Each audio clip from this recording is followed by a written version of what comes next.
Karma means evolution. It means evolutionary causality.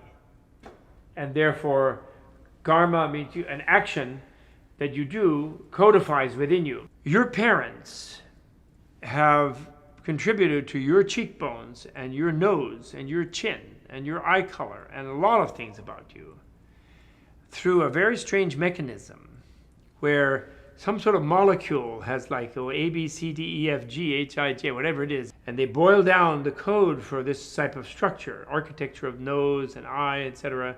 These then meet in a womb and then they build up a being. And that's a kind of mechanism, right? And that's how such traits are inherited, or those traits make you actually. So that's how someone is made as a body.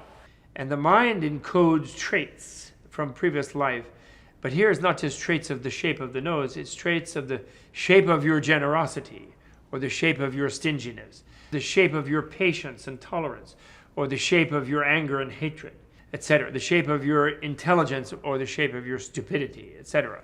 All of the things we call virtues, but actually are evolutionary skills. And the shape of those are codified in a similar boiling down into a genetic thing in what we call the spiritual gene. And this spiritual gene is what goes from life to life, and it carries the coding of the imprint of your previous experience in previous lives. And then there's a rebuilding of the physical body from the parents' genes and a contribution from the spiritual gene, which wants to be more generous, so it wants a bigger hand. Or it wants to be more patient, so it wants like a different kind of whatever. Patience comes from patience, you know. Actually, they say beauty comes from patience, ugliness from anger in previous life. They say that humanity comes from justice, and sort of other animal forms come from injustice and self-centeredness and disconnectedness, you know, like scaly skin that is intensifying the boundary between self and other, you know, or maybe reptilian form where you just have an egg. You just drop the egg in the sand somewhere and bury it and scuttle away, you know, rather than carrying the young inside a womb, you know, and a soft skin and so on. So, and wealth comes from generosity, you know, wealth and a good environment and a good endowment, natural endowment.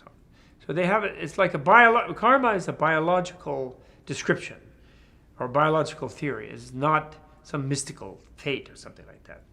And so that's the mechanism, like a genetic mechanism, but what we might call a mental or spiritual genetic mechanism.